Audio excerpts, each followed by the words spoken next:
பேசிட்டு இருக்கிறேன் தெரியுமா? ஆண்டவர் அன்போடு நெல்லுக்கடை மாரியம்மன் அன்னை வேளாங்கண்ணி ஆசியோடு கடல் தாய் மடியில் இருக்கிற என் மனசுக்கு ரொம்ப நெருக்கமான நாகப்பட்டினம் மண்ணில் இருந்து நின்று பேசிட்டு இருக்கிற என் நெஞ்சில் குடியிருக்கும்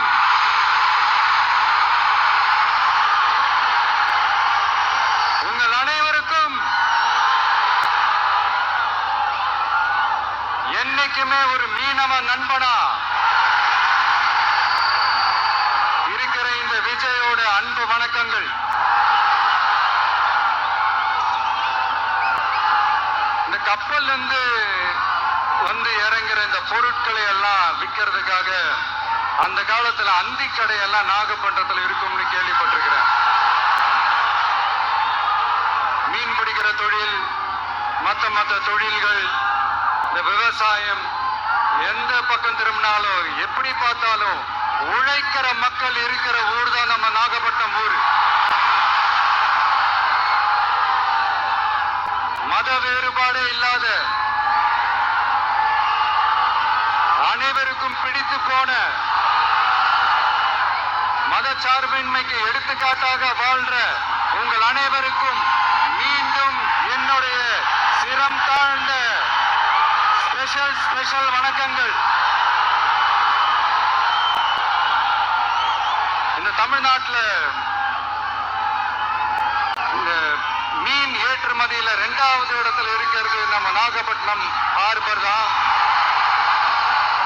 ஆனா அங்க நவீன வசதிகளோட இந்த மீன் பதப்படுத்துற இந்த மாடர்ன் தொழிற்சாலைகள்லாம் இல்ல.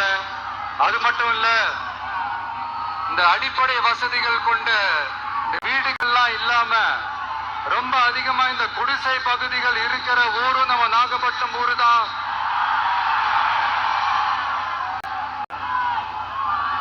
இந்த முன்னேற்றத்திற்கெல்லாம் எங்கள் ஆட்சிதான் சாட்சி.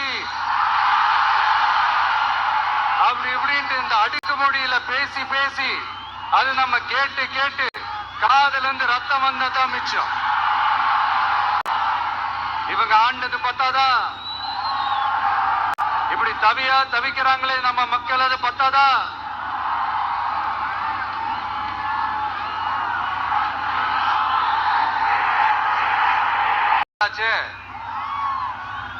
இதாவது பரவாயில்லைங்க. இதை தாண்டி ஒரு ரூல் ஒண்ணு போட்டாங்க. பஸ்ஸுக்குள்ளேயே இருக்கணுமா, பஸ் விட்டு வெளியில வரக்கூடாதான், கையை இவ்வளவுதான் தூக்கணுமா, இப்படியே வரணுமா, மக்களை பார்த்து சிரிக்காத, மக்களை பார்த்து கையசைக்காத, இப்படியெல்லாம். ஐயோ, நானும் என்னவோ ஏதோ நினைச்சேங்க. செம்ம காமெடியா இருக்குங்க. I'm just enjoying like anything. நேரடியாவே கேட்கிறேன், சிஎம் சார் மிரட்டி பாக்குறீங்களா? அதுக்கு இந்த விஜய் ஆள் இல்ல சார், அதுக்கு நாம ஆள் இல்ல சார். என்ன செஞ்சிருவீங்க? மேக்சிமம் கொள்கைய சும்மா பேருக்கு மட்டும் வச்சுக்கிட்டு குடும்பத்தை வச்சு கொள்ளையடிக்கிற உங்களுக்கே இவ்வளவு இருந்தா, சொந்தமா உழைச்சி சம்பாதிச்ச எனக்கு எவ்வளவு இருக்கும்?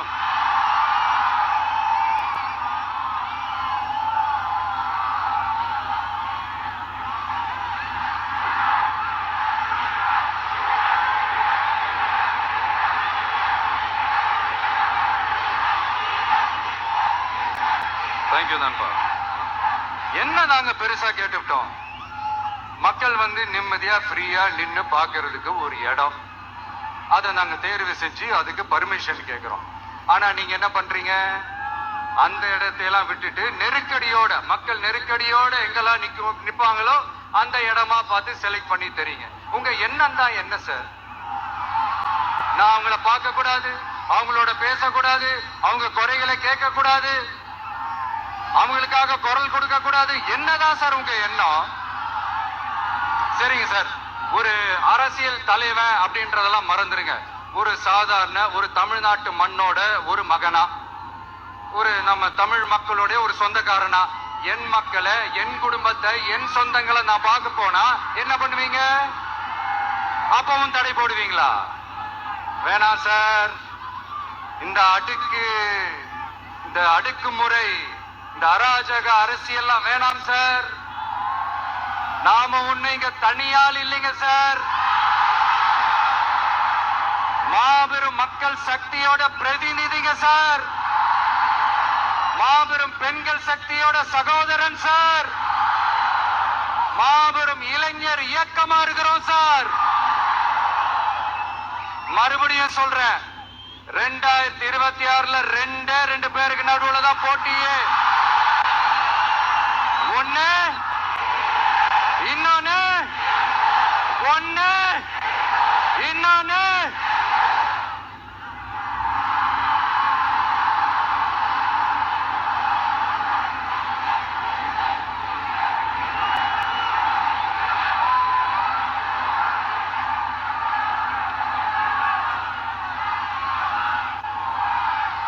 இந்த பூச்சாண்டி வேலையெல்லாம் காட்டுறதை விட்டுட்டு தில்லா கெத்தா நேர்மையா எலெக்ஷனை சந்திக்க வாங்க சார்.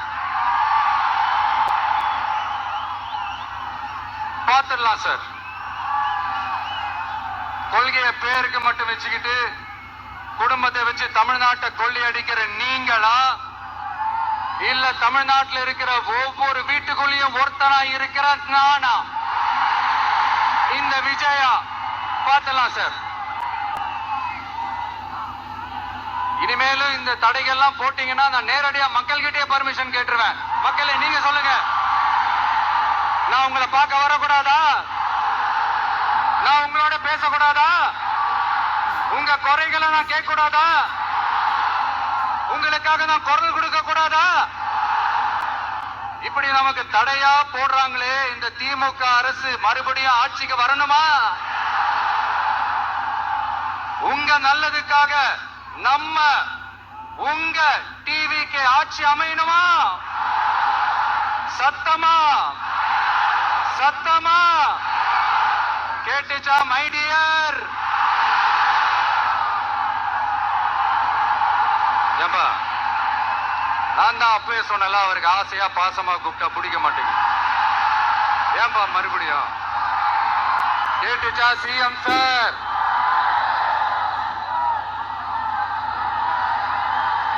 இந்த போர் முழக்கம் உங்களை ஒரு நிமிஷம் கூட தூங்க விடாது, துரத்திக்கிட்டே வரும். கான்பிடண்டா இருங்க, நல்லதே நடக்கும், வெற்றி நிச்சயம். மீண்டும் சந்திக்கும் வரை நன்றி, வணக்கம்.